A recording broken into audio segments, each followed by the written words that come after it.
분명 느리게 달리는데 나의 심박수만 왜 이렇게 높을까? 이러면 운동 효과가 없는 건 아닐까라는 고민을 저도 참 오랫동안 했었거든요. 그래서 찾아보면 심박수는 꾸준히 운동을 하면 결국 내려올 수밖에 없다라는 답변들이 대부분이더라고요. 지나보니 그 말들이 맞기는 했는데 저도 러닝은 물론이고 이전에 유산소 운동에 대한 경험이 거의 없었기 때문에 이 심박수가 내려가는 과정이 즐거운 운동을 하고 있는데 약간의 스트레스 아닌 스트레스가 점점 되더라고요. 그래도 1년여를 계속해서 뛰면서 기록을 했고 중간에 슬로우 조깅 지도자 교육까지 받으면서 꾸준함에 조금의 지식이 더해지니 심박수가 확실히 내려왔습니다. 그 과정을 조금이라도 줄여드리고자 여러분들은 스트레스 덜 받으시고 즐거운 러닝이 되셨으면 하는 의미로 오늘 영상에서 한번 쉽게 풀어보겠습니다. 먼저 심박수에 대한 얘기를 조금 해야 되는데, 결론적으로 심박수는 내가 지금 뛰고 있는 이 순간, 내가 한 발 한 발 내딛는 이 순간에 의해서 정해지는 게 아니라 내가 운동을 시작하고 지금 하고 있고 앞으로도 할 것까지 내 몸이 똑똑하게, 특히 심장이 똑똑하게 계산을 해서 이 정도의 에너지를 계속해서 밀어 넣어줘야겠다라는 개념이 강했거든요. 우리가 흔히 그런 이야기를 하잖아요. 무엇이든 점을 보는 게 아니라 선을 봐야 된다, 큰 그림을 봐야 된다, 이런 개념과 오히려 심박수가 조금 유사하지 않나라는 생각을 했고, 저도 지금 와서 생각해보니까 저는 애가 없긴 하지만 예전에 저희 어머니가 제가 갑자기 공부를 하면 무척 놀라시면서 기뻐하셨던 것 같아요. 얘가 안 하던 걸 하니까 얼마나 놀라겠어요. 심장의 입장에서도 뭐야 얘가 갑자기 왜 이래, 심폐지구력이 단련이 되면서 기쁘긴 하지만 어이씨 깜짝 놀랐네 하면서 에너지를 충분히 공급할 수밖에 없겠죠. 그럼 심박수가 당연히 올라갈 수밖에 없는 겁니다. 그리고 그 다음은 속도인데요. 아마도 지금 너무 빠를 거예요. 저도 그랬거든요. 우리 제각각에 맞는 속도가 다르다는 건 이전 영상에서도 한번 말씀을 드렸는데, 장점이자 단점인 역시 SNS의 얘기를 안 할 수가 없는데, 러닝 열풍과 SNS 문화가 합쳐지면서 우리 모두가 5분, 6분, 심지어 4분대를 뛰어야만 하는 것 같은 문화가 생겼단 말이죠. 그런데 거기에서 7분만 뛰어도 에게라는 생각이 들고 나의 러닝이 너무 하찮지만 소중한 느낌이 드는 거죠. 늦춰야 됩니다. 더 느려야 됩니다. 저도 운동을 아예 안 하진 않았고 한 5년 정도 웨이트 트레이닝을 한 상태였는데도 저는 8분도 아니고 8분 30초, 처음 시작했을 때 8분 30초 정도를 뛰니 조금 안정적이고 심장이 요동치지 않고, 그러면서도 스마트워치에 찍혀있는 심박수의 숫자 자체는 계속해서 140, 150을 윗돌았거든요. 그런데 뛰면서 어느 정도 호흡이 되고 숨이 헐떡거려서 미치겠다까지 올라가진 않는 게 저의 경우에는 8분 30초 정도였습니다. 그럼 또 이미 지금 8분 9분대로 뛰고 계신 분들도 심박수가 높으신 분들이 많으실 거예요. 그런 분들은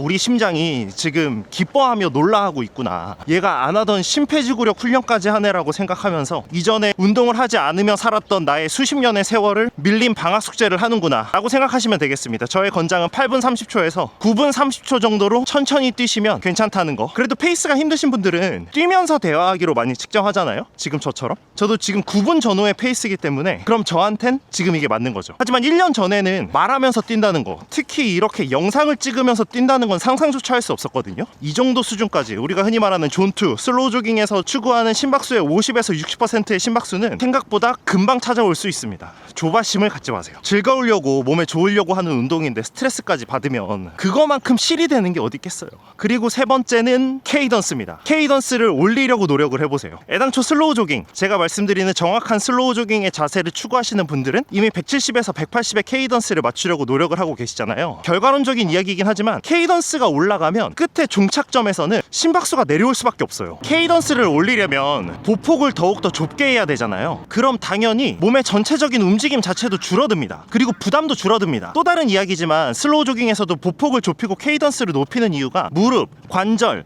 연골을 보호하기 위한 작용도 크거든요. 그러면서 심폐지구력은 끌어올려야 하기 때문에 높은 페이스로 케이던스를 늦추면 한 걸음에 들어가는 에너지, 한 보폭, 한 스텝에 들어가는 에너지와 움직임이 클 수밖에 없습니다. 그럼 또 그걸 뒷받침하는 에너지가 필요하고, 그 에너지를 타고 가는 건 결국 심박수란 말이죠. 케이던스를 높인다. 케이던스를 높이려면 보폭을 줄인다. 그래서 올바른 슬로우 조깅의 자세를 만드는 첫 번째도 보폭을 말씀드리고, 좁은 보폭을 만든 상태에서 케이던스를 올리는 건 크게 어렵지 않아요. 그 상태가 됐다면 심박수가 내려올 기본은 다 깔려져 있는 거고, 나머진 심장에게 심폐지구력이 조금 향상될 시간만 주면 되는 거죠. 조금 더 나아가서 보폭이 좁혀지고 케이던스가 올라가서 심박수까지 맞춰졌다. 그럼 처음엔 아무래도 이 러닝 자세 자체가 조금 경직돼 보일 수 있거든요. 그래서 슬로우 조깅에서도 마지막 네 번째 요소로 항상 리듬을 넣는 겁니다. 리듬이 없이 조금 억지스러운 모습으로 슬로우 조깅, 러닝을 한다고 치면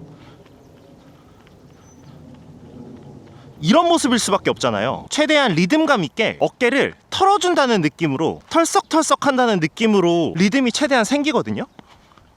털썩털썩. 슬로우 조깅 코리아에서는 그래서 어깨는 털썩털썩이라는 구호를 많이 하거든요. 털썩털썩 또는 덩실덩실 요런 구호를 머릿속으로 조금 넣으시면 리듬감이 생깁니다.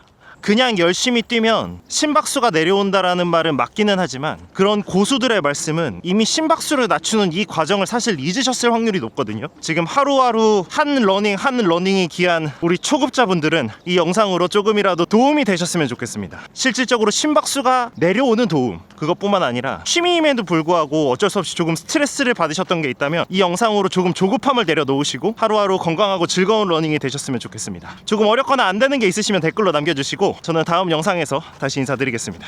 감사합니다.